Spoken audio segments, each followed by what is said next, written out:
What? Another Mavericks-Clippers video here. Back with a Positively Relentless reunion of sorts. I'm back with my dude, Big Game James. James, how are you doing today? I am doing good, dog. It's been a long time because the last time we were talking Mavericks football, look at Mavericks football, Mavericks basketball, we was miserable. Yep. We didn't have no size. We didn't have no athleticism. We didn't have no second scorer. We didn't. It Yep. just looked bleak. And guess what? Nico came in and he said, "Hey, we're gonna make this right. I'm gonna promise you, we're gonna make this right." He's been on the grind, and I'm excited to talk about some Mavericks basketball now, for real. Yeah. It's been a hot minute, like you said, since we talked Mavericks. Yeah, to say that Nico has left his mark on this team is an understatement because everything they've had, even just going back to the deadline last year, the Kyrie trade, and then managing to re-sign Kyrie, the moves he made this year at the deadline, which even as they happened, that was the first video I kind of came back from another hiatus with talking about those moves, PJ Washington and Daniel Gafford. And I focused mostly on PJ, as did most people in the media talking about it. But like Gafford, I mean, no disrespect to PJ, he's had a tremendous impact that goes well beyond his scoring struggles so far with Dallas. But Gafford's impact is way bigger for this team than I certainly was even giving credit for. Even as I talked about it, it was like, yeah, but PJ Washington, oh, and Gafford, that's a potentially solid pickup too. And ever since then, I'm like, I almost need to retitle that video because it's almost like when you talk about the deadline, people are almost thinking more so about Gafford just because of his impact, whether it's his insane chemistry with Luka and Kyrie, or just the defensive impact and rim protection, the alley-oop threat, all that he's brought to the table. That's completely changed this team's identity since the season began.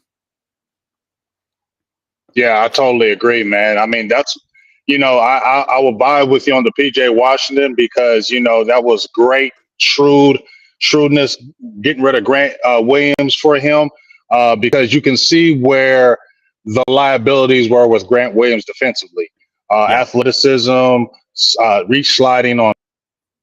I just felt like he was a limited athlete. Still got it, but our sound is cut for you. Can you hear me? Yeah, you're there. I got you. I We got think you. I'm going out. All You got right. me? Well, if this turns into a solo act for a minute, I Okay. hear you. So, If we go solo for a minute, we'll make do while we okay. get this So situated. But my fault. My fault. I'm getting to it. I might be in a bad area, but the sure. main thing I was saying, I'm agree with you with the situation with Gafford and PJ Washington. I just feel like PJ Washington offered more athleticism than a Grant Mm. Williams did, and you really see it showing. But that Gafford, 100% with you with that Gafford deal. Ooh, you know how bad I was mad that we had JaVale McGee and daggone Dwight Powell. And to get Yeah. Derek Lively, number one, in that draft, we was super excited about him. I love what he's done. He just got to stay healthy. But to have him and Gafford, we got two athletic bigs. That feels good now. And just like you said, the chemistry that both of them have with Luka and Kyrie, with the alley oops, rim protection. We got guys that actually rim protect now and bring out athleticism. We have athleticism on the wing with Derrick Jones Jr. and PJ Washington. Dante Exum has been, oh man, I'm excited, bro, because if you look at our Western Conference final, Ross, 2 years ago to this one, what? Mm-hmm. It's night and day. Yeah, no, it really is. I mean, that team, and even as that run was happening, I was talking about it, saying like, look, this thing is kind of held together by like bubble gum and like scotch tape. Like they are Facts. incredibly thin at the front court. They have no rim protection. They know certain areas that they're just going to have to concede. Like we're going to lose in those areas, but we have to make up for it with swarming defense and timely 3-point shooting. And the 3-guard lineup they had there running Dinwiddie, Luka, and Brunson was stellar. And the thing is, like, and I talked Mm-hmm. about this in the last video that I put out, but the 3-guard lineup, it's a much smaller sample size that it's been deployed so far, but the 3-guard net rating basically with Luka, Exum, and Kyrie is like an insane net rating. I don't have the numbers in front of me right this minute, but it was like a plus like 25 or something net rating between offensive and defensive rating, like just staggeringly good. And now I'm not saying like it's the same situation there because with Exum, he's not the same kind of shot creator for himself that you would have with like Right. Dinwiddie, but like Dinwiddie's got a little bit of Tim Hardaway Jr. to him. He likes to play the hero ball at times, and there were plenty of stretches in that playoffs where Mm-hmm. Dinwiddie was frustrating the heck out of us with just poor shooting, forcing the issue, etc. Mm-hmm. You don't have Mm-hmm. that problem with Exum. Exum kind of understands his role, but he can still step up and hit big shots as he's Yeah. shown down the stretch of this Right. season. So the having them and the fact that you were able to add Exum on, I think, a vet minimum deal in the offseason, and Derek Jones Jr., same thing, like a 1-year vet minimum type of situation. The two of them, like as much as we were just talking about the trade deadline, like those are the masterclass works by Nico. Those are finding value when you've got $1 in your pocket and you found a way to get huge impact players for you. That's significant Right. talent evaluation and then being able to close the deal. Right. Definitely. Like I said, I love what they said. He came to the podium. Nico came to the podium, and it was like 30. They were 38 and 44, and he basically said, "Hey, we're gonna be right back where we were. Don't fret. We're gonna do this." And me and you talked, before we went on air, before how it was huge. Them just basically, and I think TGK. I think that's the name. I don't know if I said it correctly. He's a beast in the Maverick streets. And he made a tweet saying that people aren't talking about enough how Dallas has made Kyrie feel great. He's feel at home. He feels comfortable. He doesn't have to worry about all that extra garbage stuff that he had to in these other markets. He doesn't have to worry about that. And he can just be free, be himself, and play basketball. And you're seeing it. You're seeing that when you just let Kyrie be himself and you don't be tripping on him, guess what? He is a good teammate. Guess what? He does share the ball. Guess what? He does want to win. Guess what? We seeing that now, and I'm just glad that Nico and the Mavericks have made it comfortable for him. It was huge because it was the talk of on the offseason how they got to re-sign Kyrie, and it wasn't a sure 100% guarantee he was coming back. So for you to be able to grab him and bring him back, and he's happy, and look at what the team is doing. Bro, all we need to do is get past these Clippers. I'm calling that upset against Okie. Get past them Clippers. Okay. Yeah, it's really impressive what they've been able to put together here. And so now, as we head into this third match, things feel a little bit different. The more they stay the same, the more I guess they do in fact change. As I flip that expression, realizing only as I was saying it that I was actually going to have to flip it. But these two teams could not be more different than they were previously. And so while people might want to point to it and say like, well, look at Luka's absurd numbers against the Clippers in the playoffs, like he's going to feast. And it's like, he's capable of doing that. Yeah. The whole point is he doesn't have to do that anymore. He doesn't have to go with that insane like usage. He's not running out there with Trey Burke, Boban out there with him in key situations, in key games in this series, like in his starting lineup. He actually has depth and help around him. Like he has length and athleticism, like you were talking about. He has rim protection. He has a viable lob threat to it. Because even when they got to the 2021 series, KP was still on the team, but KP had basically quit on Dallas at that point. He basically, after the fact, even said, like, I was basically just camping out in the corner, and if the ball came to me, I'd look to shoot a three. But at that point, I was kind of done dealing with Rick. So it's like, yeah, Luka had to drag the wagon as far as he could, and he still twice nearly knocked off a team that was considered a title contender. Now, as you look at it, the Clippers are a little bit longer in the tooth. They've added more stars, yes, but again, they've added guys that are in their mid-30s with a lot of miles on them. Westbrook, Harden, and I just have reservations about how far I think this Clippers team goes, especially because it still sounds, I'm still going about this as if Kawhi is going to play. But the more that I keep hearing on it, the more it's like he might miss game one. Because even though we saw like the video of him at practice, not actually practicing, but just there, and the more we keep hearing like he's mentally getting ready, it's not so much that he's been physically doing stuff. It's like, okay, well, whether he misses game one or not, if he's vulnerable, if their Terminator is vulnerable, then I feel like this is just different already.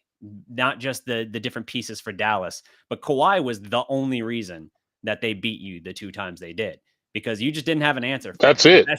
The best you could throw at him was Maxi Kleba or Dorian Finney-Smith, and like Finney's good, but like when you also have Paul George on that team, even though he was ho-hum in 2020, you just are putting a lot of burden on your few defensive guys that you have.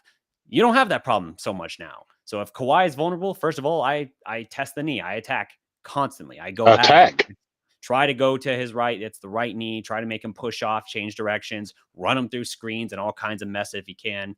Just make him work, because maybe it doesn't show up game one. Maybe it shows up, or maybe it doesn't show up the first quarter. Maybe it shows up in the first game. Maybe it's second, third, whatever. It's a war of attrition. And at some point, more likely than not, it's going to show up. He's already had to get an injection in his knee to try and get him ready for the first game of the playoffs. So if you're at that stage, that doesn't bode well for a grueling physical series. And unlike 2021, when Paul George said, like, yeah, they don't have any rim protectors, so it's just about getting in the paint. No, you got plenty of them now. It's a whole different world for you in here. And so you're going to see the other side of it. This is not the same. And I feel like Dallas, even though they're the lower seed, it's not like they're the underdogs to me in my mind. I know a lot of people are making them a trendy pick for the win, but like I broke down, if you looked at post deadline, the Mavericks last 30 games versus the Clippers last 32, the Clippers were basically 500. They were 17-15. Mavericks were 21-9. The Mavericks, once they set this roster and completed this identity shift, were just sprinting through this. Part of that was a little bit of a more manageable strength of schedule, but there's plenty of times where these two teams faced off against the same opponent in the same, general window of time, and the Mavericks were beating them and the Clippers weren't.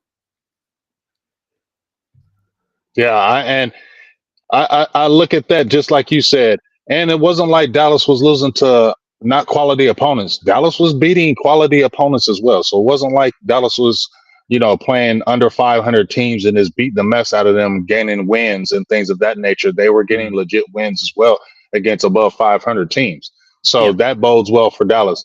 I think I just have that antsiness, maybe a little bit nervousness about this, but I just feel like we're the better team all through and through. And just like you said, when we play Dallas played the Clippers those other times, we was banging with them guys, and we had nobody, and we was banging with them. And like you said, the deciding factor was Kawhi Leonard. And if I'm you, I'm gonna look at if he does play, who's gonna match up. He's a small forward. Maybe will they try to match him up against Dennis? God, it just slipped my mind. Not Dinwiddie, Jones, Derek Jones Jr. Oh, Where they try to put him on, somebody who's not effective offensively, so he can kind of rest the knee, don't get hit on the screens. Because if they put him on like a PJ Washington, I'm like, hey, look, PJ, you got to attack him. We got to see where that's at. We got to get PJ to drive the hole against him, put pressure. We need people to put pressure on that knee, not shooting jump shots against him. He's guarding you, put pressure, take him to the hole.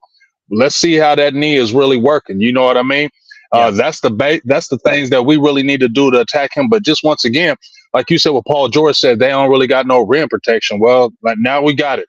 Now we got rim protection. Now we got guys who want to block your shots, start the break, and we got guys that will attack you on the break. So I just feel like this is a good matchup for us.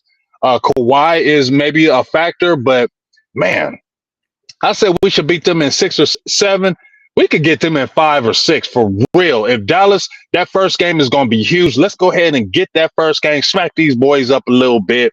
Let's attack these dudes. Because like I said, I'm not trying to look ahead, right? Maybe I am. But if we beat them, will we be playing OKC because OKC's the number 1 seed? I think there would be one more before that potentially, but it could be. Yeah, it could be. One more before. So yeah, no, okay. It would be OKC, I believe. But yeah, that's it would be OKC. Yeah, because Denver is the 2. So yeah, because someone asked me that last video, and I said I thought Denver, but then yeah, I was wrong about that. It would be likely OKC. But anyway, yeah, y'all heard it from me. Dallas going to the Western Conference Finals. Dallas and Denver. I'm saying it now on the show. Y'all listen to me. Y'all heard it.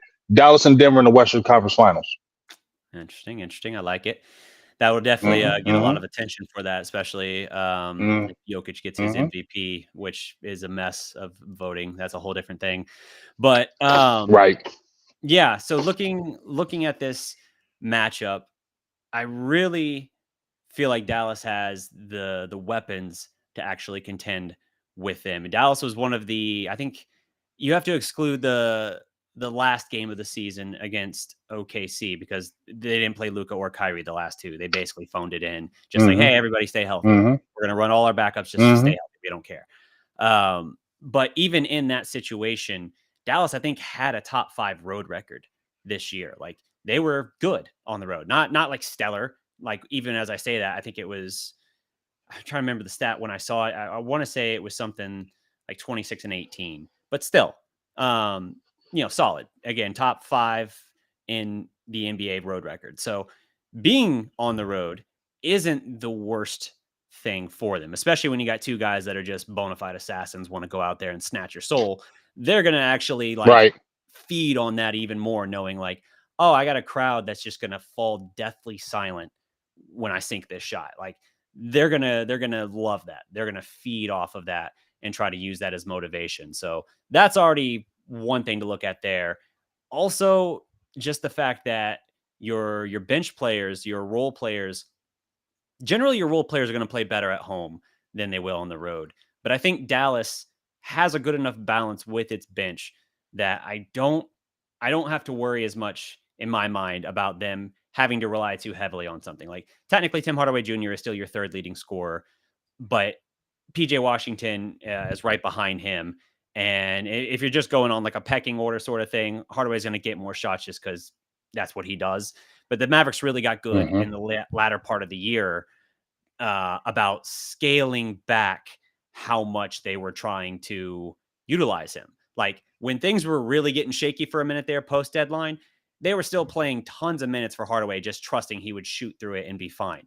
And I get it. He had a stretch early in the year where he was pretty good, but he's just been in a mess for so long that now they're like, okay, we're going to limit your minutes and probably not going to really let you see the fourth quarter at all unless we're talking garbage time. And that's been effective for them. In certain instances, he hasn't played in the second half. And these have been quality games that they're beating these good teams with. So you're not having to rely on him as heavily. You're getting enough of what you need out of the combination of Gafford and Washington, whether it's a game where Dante Exum chips in, a good contribution for that. Doesn't matter. You're not having to look to like one place. It's not like you got 3 guys that score, and if one of them isn't really a star, but is usually consistent, and oh, look, he's not consistent this game. Now Luka and Kyrie have to do everything. That's where you kind of get into trouble. But I feel like there's enough balance between that 3, 4, 5, 6 scorer thing that you don't have to worry as much about it. Yeah, I agree. And we were the things like I said. What's up, Steven? Shout out to everybody in the building. I'm sorry if I haven't been able to talk to anybody the whole time because I'm on my phone, so I can't really answer anybody. But shout out to everybody in the building. But just the things that you said, our starting five is legit. You feel me? And the fact that we don't have to rely on a Dwight Powell, that just makes me feel good inside. Because it used to just feel our defensive capabilities would go down when we had to really rely on other guys. And when you have to play Luka damn near the whole game, it's not good for you.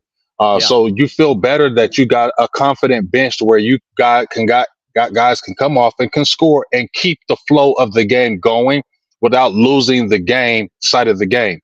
That just bodes well for me. And like I said, Kyrie, I know we look at Gafford, Lively, PJ Washington, but to me, Kyrie is our key in my opinion because Mhm. this man is happy. And Yeah. I want him just to really explode because I just feel like he is been in a good place. I don't know. I don't think he was a good place in Cleveland because I've been here in Ohio. So I know he wasn't in no good place in Cleveland. Even when LeBron came, he wanted to be comfortable. And even with LeBron, I felt like reason why he wanted out with LeBron because I don't think there was the real coolness, the real closeness, the realness. And I Right. feel like LeBron didn't really understand him and he wanted out of it. I really feel like he has a genuine friendship with Luca. That Yeah. is big. that is big. I feel like they have a genuine friendship and they genuinely want to each other to do well. That is huge when both of you guys are top players. Yep. Okay. When you have top players like that, those guys can carry a team. But when you got a team behind it, when you got the addeds behind it, the defense that you maybe didn't have, and we know how kid likes to play defense, right? Yep. We got that defensive numbers up from years ago. Oh, I don't know. I'm just excited. I'm ready to get after these Clippers, dog. That is kind of like we get past them, I'm feeling good. But just because they have a lot of the quote unquote star players, they are going to be playing at home. We are going away. But Mhm. I just feel like my key, right, for real in this series is Kyrie. I'm calling Kyrie the key in this series to me. Yeah, I mean, he's definitely the major difference maker, I think. Like, and the big part of Luca not having to carry everything is just the presence of Kyrie.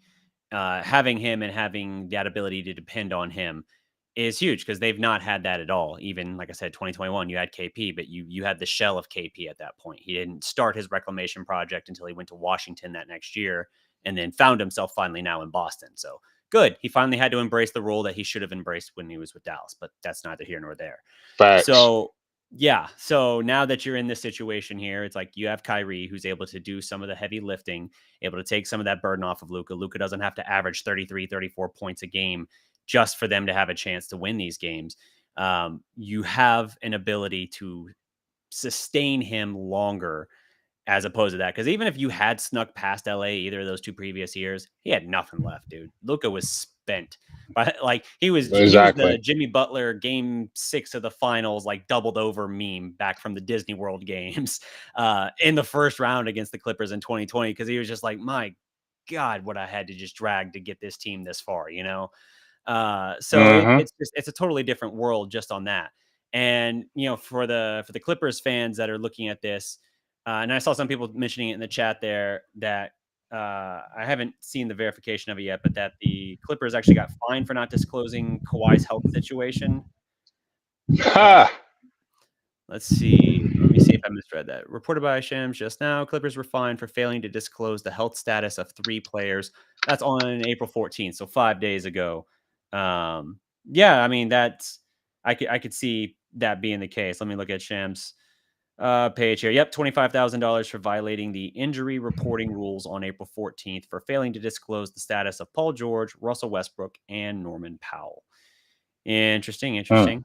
So yeah, I mean, I think they're just trying to play it close to the vest. They're probably willing to eat that money. But for Clipper fans and everyone pointing to like, hey, Kawhi's averages against the Mavericks were just absolutely otherworldly. Like, yeah, they were.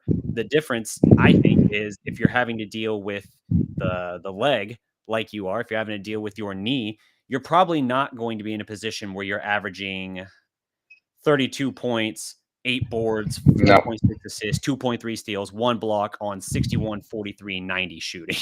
Like, you're probably No. not gonna be able to do that, and again, it's not apples to apples, it's a completely different Mavericks team now, and as I stepped back and looked at this from, like, post-trade deadline picture, these teams felt like they were trending in very different directions. The Clippers are still loaded, they're still talented, they have the ability to win the series. I'm not saying that, like, this is a layup, Right. but For sure.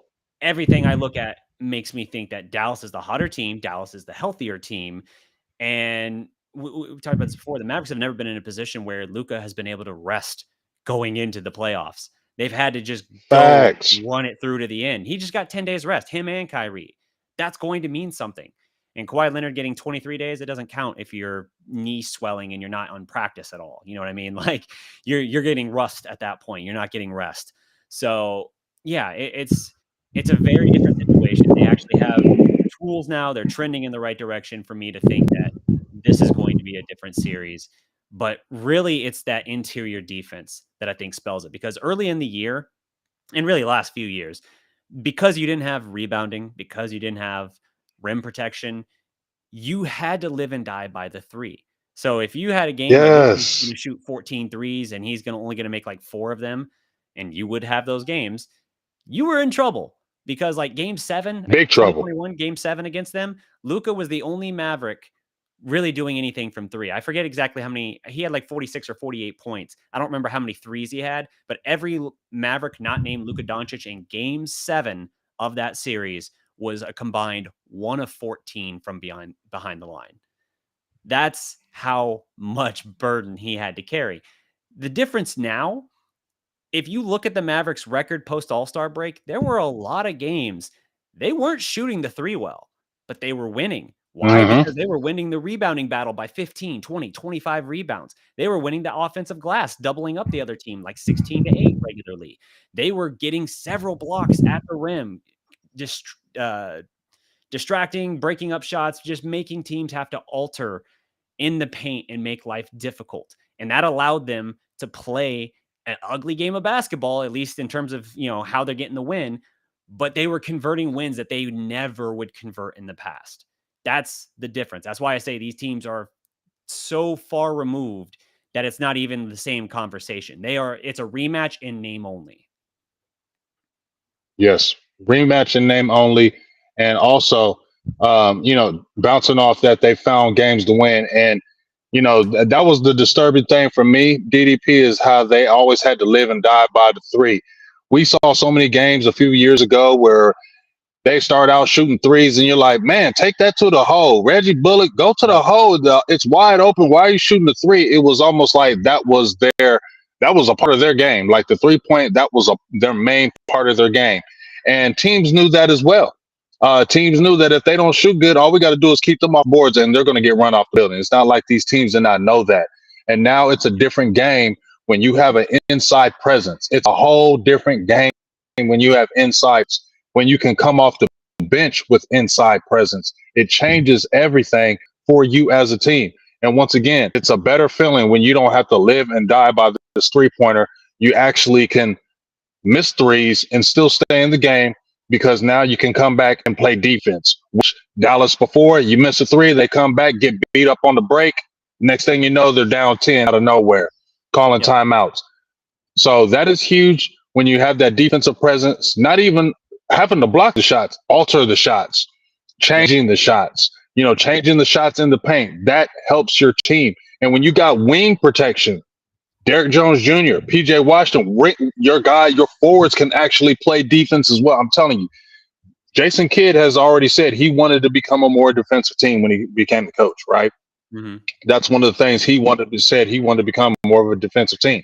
If you look at the players that we have now, you can see the switch that's already come. We still got bona fide scores, but you can see the switch defensively and the mindset that defense is important, and you can see how much of the change is. But once again, Luka coming into the playoffs, this is the first time, in my opinion, he has a bona fide number 2 guy or 1A that when you're going into the playoffs, it's a different feeling when you're a hooper and you've been carrying your team in the playoffs, and now I got a dog with me going into these playoffs, and we're playing well together. It's a Mm-hmm. different mind state when you're coming in, and I feel like that mindset is going to help us as we get ready to go against these Clippers. And I've been listening to the comments.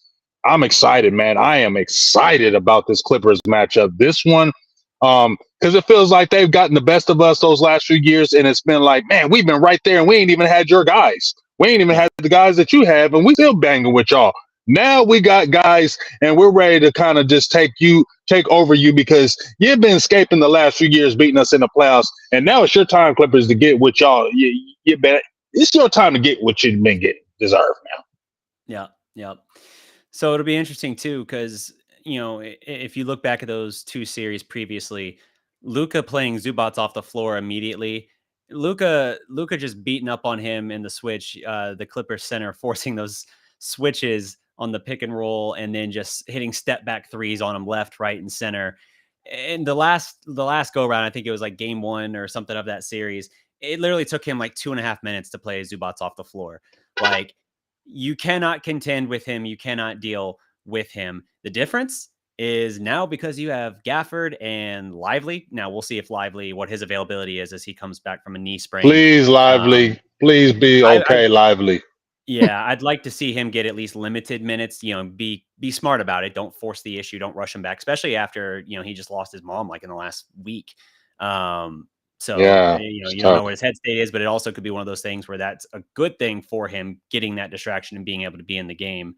But going through that, just seeing that, like, okay, if you got Luka headhunting Zubats, just destroying him like he's done in those two previous series, but the Clippers can't take Zubats off the floor because then Lively and Gafford are just going to catch oop after oop after oop.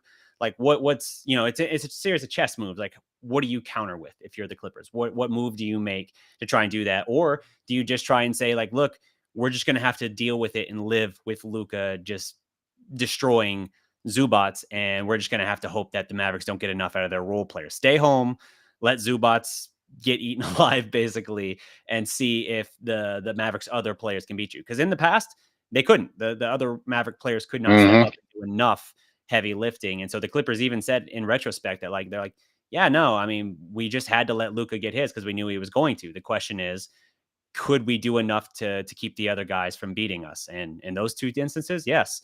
Now I don't know if it's going to be so easy, especially when you add the kind of linked athleticism and the fact that they actually push pace now. The Mavericks is.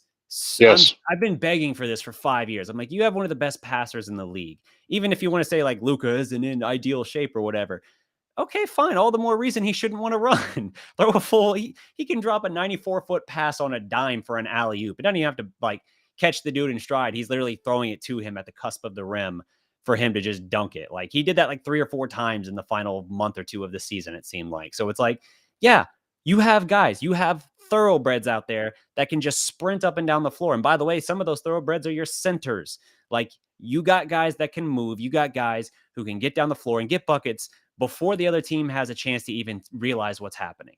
You could demoralize a team. And we saw this in that Miami game, that last regular season win, when they blew the doors off in the second quarter. Was they got a 3, Miami missed a shot, Dallas got a bucket, and then Miami had a shot in the paint that got altered. Dallas stripped the guy who rebounded it, threw it full length court, and you got a transition dunk. And it was just like, in the course of like 20, 30 seconds, it went from like still kind of there to like, oh no, it's like 20 or 22 now. Like, Dallas just blew the doors off and never had to really look back in that. I know it got down to like 11 again later on, but they put it away. And that's what it is. It's like, when you get those kind of transition buckets, that they break your back, because it's like, okay, we got to hang in tight. We got to withstand this. They're going on a barrage right now. We need to stand our ground.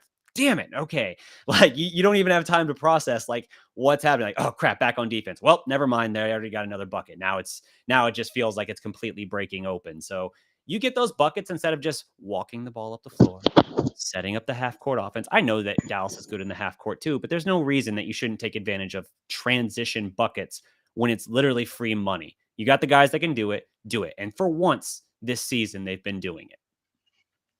Yeah, I totally agree. And was looking at Cowboys X Factor. I'm feeling Cowboys X Factor where he said, man, I wish we would have had this squad in 2022 against them Warriors, because I think we could have beat them. I for real feel like if we had this squad against them Warriors a couple years ago, we could bang with them and possibly beat them. You know what I'm saying? Because this team is exciting. But just like you said, yeah, I just look at little things like Tim Hardaway Jr. We was relying on him. You feel me? And we ain't never want to rely on him because we know how he is. Now you don't bother me, Tim Hardaway Jr. You don't bother me. You get what I'm saying, DDP? You don't bother me because you ain't the guy. You ain't the guy that we feel like we need to depend on for points. So you don't bother me now when you're playing and shooting.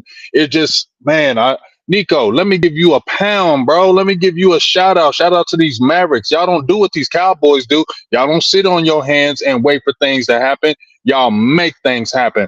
And I love how they said, you know what? We ain't losing Luka. Right. We ain't losing Luka. We got one of the best guys out here, and we're not going to do that. So we're going to do everything. And we're not just going to say it, DDP. We're not going to just say it in the media. We're going to do everything. They went out there and did it and made this team heads and shoulders better than it was in prior years. And I love the direction. I love the way Nico is. He seems like he's always put on the gas. Always not. He's always never taking no tone. Never leaving no stone unturned. He's always looking to always make this team better. And I love it. And even if, like you said, the guys on the maybe 1 year minimums, anything like that, I know he's going to be in the lab, already in the lab, looking to still continue to make the team better from that point. Just the shrewd moves. I just feel great about the team. Once again, man, Gafford, PJ Washington. Man, it's been a long time since I've been excited in Dallas Yep. land. Period. We had Yep. the Rangers, but I haven't been excited about the Mavericks. I've been frustrated, but to see how they've made this quick turn in a couple of years has me excited. And you know, I'm also say this too, DDP. We just talked about how the Clippers could win this series. I feel like Hmm. they've had our number because of the matchups. Now I feel like we can get them. Let's say just for some reason it doesn't work this year, and let's say you got to exit it early. I Hmm. still wouldn't be mad because I'm always on the air of aggressive. Yeah. As long as my team is staying aggressive and trying to always make this team better, I'm not going to fault them. When Yeah. it's not when they're sitting around and they're not making things happen and you lose, that's when I'm frustrated. That's a Right. difference to me. Yeah. No, I agree. And one of the things I kind of look at with the Mavericks, I think at this point, because yeah, Nico's job and what he did converting the roster, if you look at just what the roster was last year compared to this year, the total transformation and what it cost for them to make these changes, it's masterfully done. We talked about the Jalen Brunson fiasco being his kind of welcome to the NBA moment. He's really rebounded quite well from there. Right, But right. as I kind of look at that, as I think about this offseason, it's inevitable to me that Jason Kidd's going to get a new contract. I still have mixed Hmm. feelings about that. Kidd, Yeah. yeah, I understand Kidd has produced now 2 of his 3 seasons a 50-win year. The Mavericks in the last 10 prior to him had 1 such 50-win season. So, his resume is going to get it. The West Finals run, you can talk about that being, the hot streak run or whatever, that being the team that just got red hot. I get it. But at the same time, we're in a position where they're probably going to give Kidd a new deal, and I still feel like that's not your best course. I still have concerns about that. Yes, he finally got the message and started restricting and limiting the role for Hardaway. Fans were calling for it forever. I don't know if it was just him not wanting to sound like he was taking the advice essentially of the fan base, or if it was just really trusting that Tim would eventually shoot his way out of it. I don't know. But even though he's made like adjustments like that, there's been key situations where I felt like in game, he's not adjusting quick enough to what's happening, whether it's his rotations being confusing, whether it's failing to make adjustments to what the other team is starting to take advantage of. That is a point that I do still have some concern. I do still look at this team and think like, is there ultimately a cap? Now, if you have enough talent, it doesn't matter. I mean, I know Ty Lue gets a lot of credit now. He was the coach when LeBron and Cleveland got it with Kyrie and everything. I get that, but at the same point, I still don't think of Ty Lue as a great coach. I think he's a good coach. I think he's got good Hmm. um, tactician, if you will. But I still look at Kidd and Hmm. wonder, like, do you have enough talent, top to bottom? We know the very top is good, to step above and be a difference maker for this team. Because that was the thing, like with the 2011 run, Rick was on his shit that entire run. There was really no game in that run that I looked at and I was like, man, this guy's just, taking advantage here. He's just out coaching him. I feel like towards the end of Rick's time that was happening for sure. But I don't know that I've seen like a series where I'm like, this is Jason Kidd. This is his stamp of approval. Maybe you could say that Phoenix series, which to be fair, that was a really great series. But I don't know. That's still a reservation I have as I think about this. The one thing that I would be cautiously optimistic about would be Jason Kidd probably getting a new deal this summer. Is just because I'm still like, I understand it, but I'm also still not quite convinced.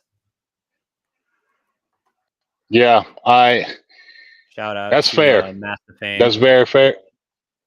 What's up, TGK? What's up with your big dog? What do you say? Your big game? Aren't the Mavs the polar opposite of what the Cowboys, Mavs since 2000, have always been more aggressive franchise, acting like a five-time chip as opposed to the actual one? You ain't lying, TGK. You ain't lying. Like, and when the noise gets loud in Dallas Mavericks land, they get to listening. They get to Yeah. instantly listening. And when they player get to talking, they get to instantly listen. That's what I like. They listen to their guys. Okay. I think the biggest thing, like you just said right now, DDP, is the Jason Kidd thing.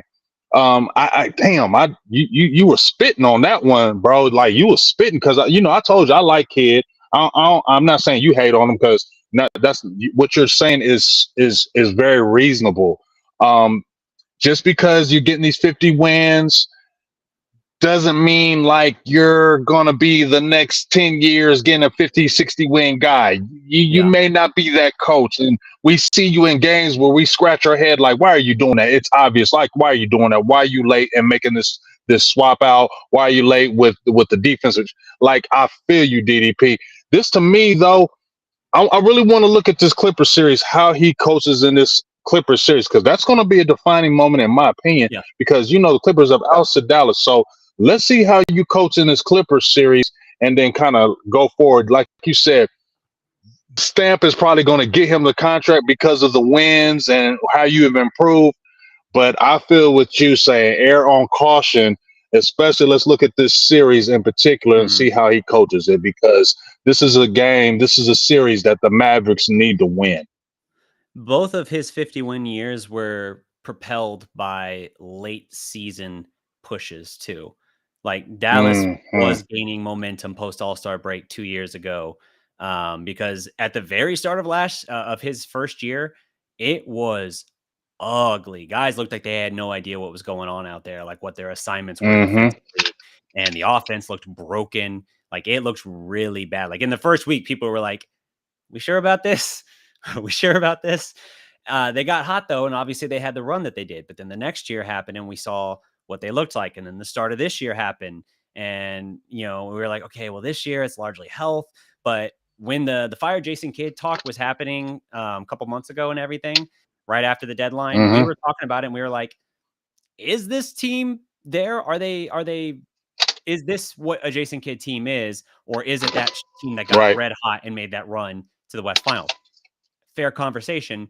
At the time, I was like, you could put just as much argument and weight against the argument of him not being the guy and him not being that. Like that was the outlier, was that run. But now with how the team responded to close this regular season, I'm like, all right, Mm-hmm. maybe it is closer to this, and maybe you have health and you have the pieces. So we'll see. I know you're pressed on time. You got an appointment.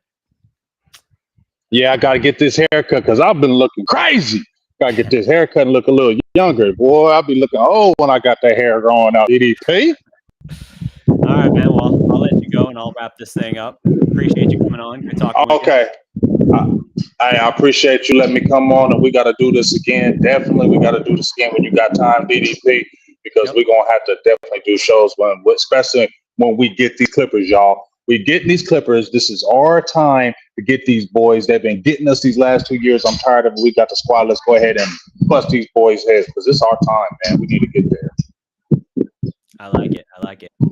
Guys, check out Big Game James' channel if you haven't already. If you haven't seen his content, give it a check, give him a subscribe, and I'll catch up with you later, James. Appreciate you, big Peace. dog. I'll talk to you soon. Thank everybody out there, and I'll talk to you soon. Go Mavs. There you go. All right. Well, as I get ready to put a bow on this stream here, any questions real quick, hit me up in the comments. Put those questions either at DDP or at the Dallas Prospect. I'll be able to see that. I'll take a few questions before I wrap up here. Yeah, I'm eager for Sunday to get here. As we talked about these teams being nothing like they were when they met before, like I understand that like you can look at like the rosters and say like, oh, well, 40% of the roster is still, I get that, but the overall makeup of the team, the structure of the team and how they're constructed, which is a very redundant thing I just said, is totally different. And I didn't even mention the fact that Jason Kidd hasn't been the coach for those previous series. Those were both Rick Carlisle. That was the closing of his chapter in Dallas. So yeah, that's also worth saying. Do I think that Kidd is a positive or a negative for us? If I had to compare, because I'm not comparing those Clipper teams to this Mavericks team, I'm trying to look at like, okay, is this a better Dallas team than either of those teams? Unquestionably, no doubt. Top to bottom, every single position. Present day Luka is better than that Luka. Kyrie is better than Porzingis.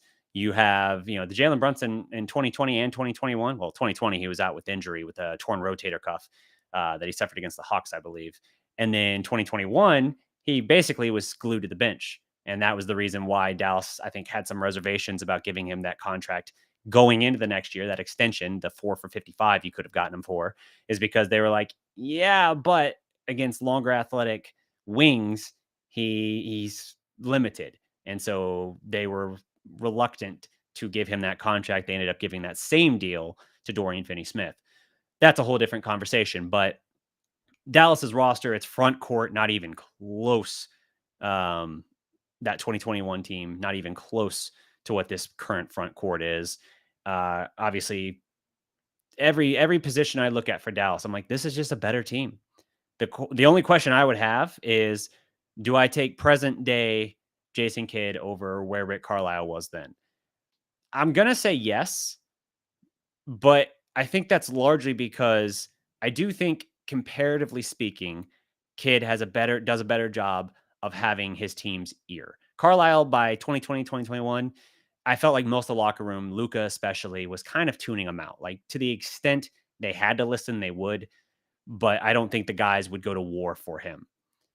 Now, I do think we saw in that playoff run 2 years ago, that series against the Suns in particular, the swarming defense, when you're up like 25 points, you're in the fourth quarter and your reserves are flying around like their hair is on fire, closing out on shooters and just making life miserable for your opponent. That's where you look at it and you say, like, this team is buying everything he's selling. Now, I definitely feel like last year he was at risk of losing them. And that is a record time, I feel like, to lose a team, to go from like, bro, I will run through a brick wall for you, to, ooh, man, I don't know about that, man. Now you just sound like a corny goofball who doesn't really know what he's doing. And then this run, with the way they closed out this year after the trade deadline, and how he was able to finally respond to the criticism and make the adjustments, and what we really got over the last 30 games in general, a lot of reason to feel like, okay, maybe we are going to get a run like this where they are going to get back on board and we're going to see the team respond to him, and he's going to press the right buttons and the right strategies. Also, keep in mind too, that that coaching staff from 2 years ago is not the same as what we have now. It's not just Sweeney either. Like, you lost Igor as well. Like, you had turnover in that coaching staff, which is one of those things I was concerned about, because I was like, I really liked the coaching staff he put together coming in. No, unsurprisingly, after that run, two of the guys left. Well, one of them was a little later, but still, I had concerns about how he would respond. And initially, it didn't look good. It looked very bad, in fact. So the fact that now we're going to see this is like, this run to me is going to show, like, do I invest in Kidd or not? I fear and anticipate that the Mavericks just will at this point. They've already decided, barring just a catastrophic calamity, which sounds extra dark and dim. But if he has a good performance here, then maybe, just maybe, I'll get on board with at least saying, like, all right, yeah, give him his chance. Because right now I'm neutral to still leaning towards, like, I don't know that you're the difference maker, but you're already here and I guess you've earned it. Let me hit up these first questions here. I saw a couple come from, what was it, Frank? I always get this crossed around here. Frank at DDP, you think Kidd already has a contract ready to sign, or is Nico actually waiting to see the results of the playoffs first before giving him the extension? I would hope that they haven't discussed it yet, only because, one, I don't wait until I've seen everything, and two, I want Kidd as motivated as possible. And so if he's still not sure, or he still thinks like, I think I've done enough to get it, but let me be sure, that's different versus if it's already been like unofficially verbally agreed to, like, yeah, the general terms, we'll hash out the rest, but the general thing is in place. I don't like that. I don't want that. So I would hope, even if there's been an inclination or a implication of like, we're very happy from like the front office and Nico, I would hope it hasn't been in any sort of way that would like make him less focused or less hungry, thinking he's coaching for his job. He's probably not in that full mindset, but I want him as motivated as possible, thinking he's got to show out as much as the players have to perform. Any concerns? This is a Cowboy X Factor. Any concerns on which Mavs number 3 is, because it can change, which is fine, but whoever it is, the team effort individually needs to step up. Uh, I mean, your number 3, if you're going off of just like a guy that can make a clutch shot for you, your third most clutch shooter is Exum. Dante's Inferno is your third most clutch shooter, I think, right now. But Hardaway, if he finds a rhythm, he is still like, if Hardaway is hitting, it's almost lights out. If you got Luka and Kyrie doing anything like Luka and Kyrie can, should, and will, and then you add in Hardaway, it's game over. You can't do anything about it. The thing is, Hardaway, you don't know if you're going to get that Hardaway. And usually you're not. But if you do, spectacular. So PJ Washington is a huge factor here because as I've talked about him, I've said like he's not had a lot of great offensive performances as a Maverick. He's actually been pretty inconsistent. However, his versatile defense, his hustle, his effort, his rebounding, all of that has made such an impact that even in his bad games, he's putting out like solid net ratings because he's just impacting the game in other ways. So if you get a good performance out of him and he's able to be disruptive defensively, or at least make those guys really, really have to work for it, you're in a real good position. So I think PJ is your effectively third guy, even if he's not your third leading scorer. And, honestly, like Gafford, I think absolutely will be somebody averaging 13, 14 points a game, 8, 9, 10 rebounds, blocking a shot and a half per game. I think Gafford's going to have a big series. And, he led the league in field goal percentage this year, had like the third or fourth highest field goal percentage ever for a season. Phenomenal stuff. And being able to have a weapon like that is just so huge. I talked about it with James. The fact that Luca can, will, and does headhunt Zubats into oblivion. If you force Zubats off the floor, Gafford and Lively are going to feast, just feast. And if Zubats doesn't get forced off the floor because you're afraid of them feasting, all right, well, Luka will keep picking them apart.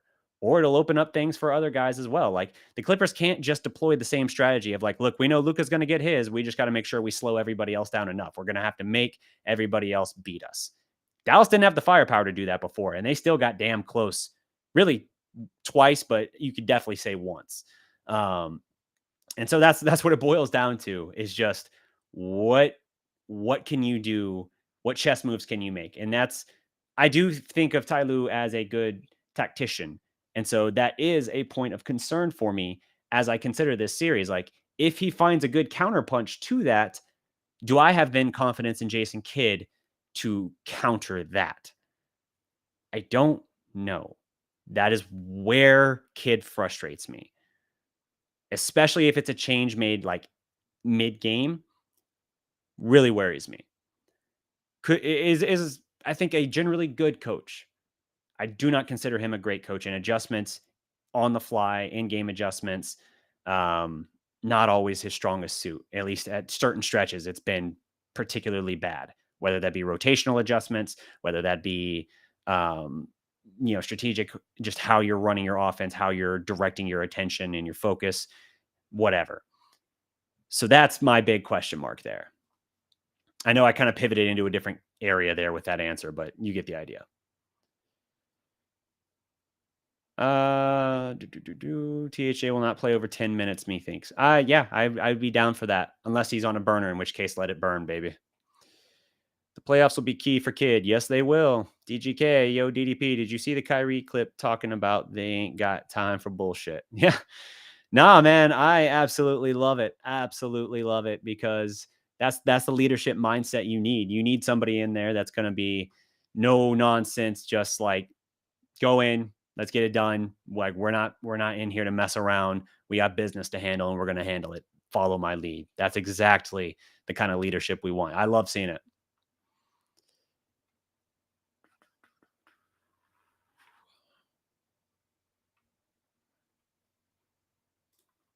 How come no one in the chat mentions Chet when the Thunder improved by 18 wins They were trash before he was in the lineup. Why would we be talking about Chet when we're talking about the Mavericks?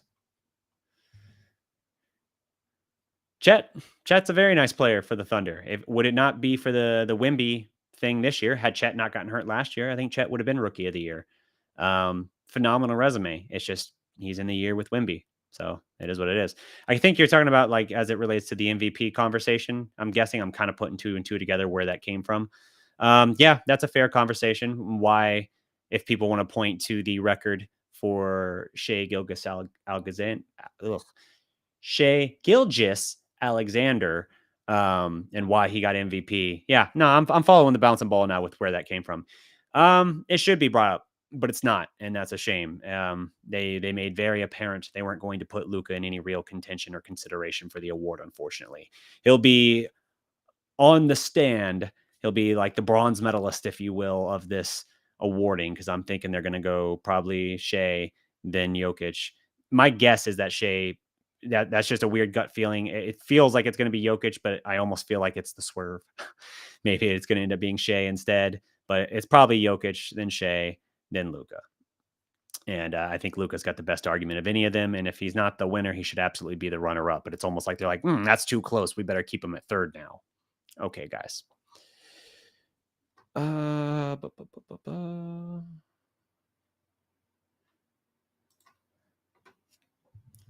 really a question, but did you see videos of PJ participating?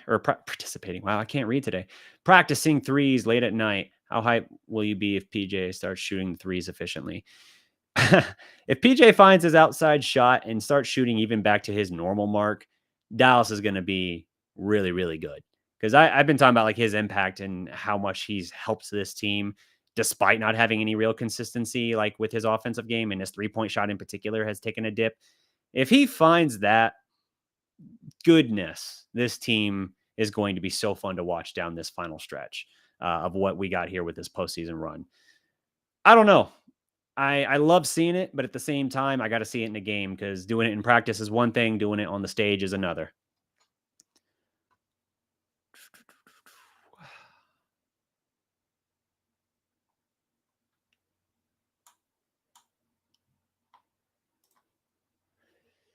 DDP, how will you be watching these games? What's your routine? How will I be watching the games?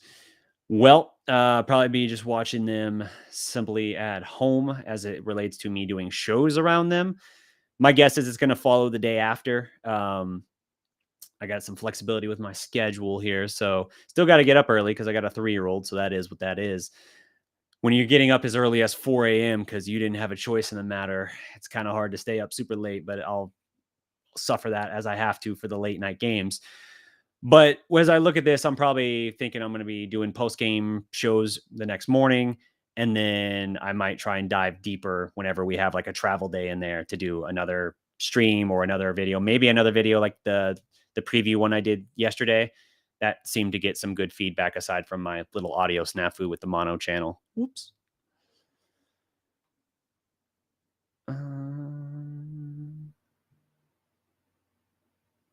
An afternoon game, Cowboy X Factor. An afternoon game is heaven for me, especially if it's got to be a first game in LA where the time zone can just mess with you. But that absolutely is huge. That puts my mind at ease by itself. Is just one less game that we have to deal with that kind of BS.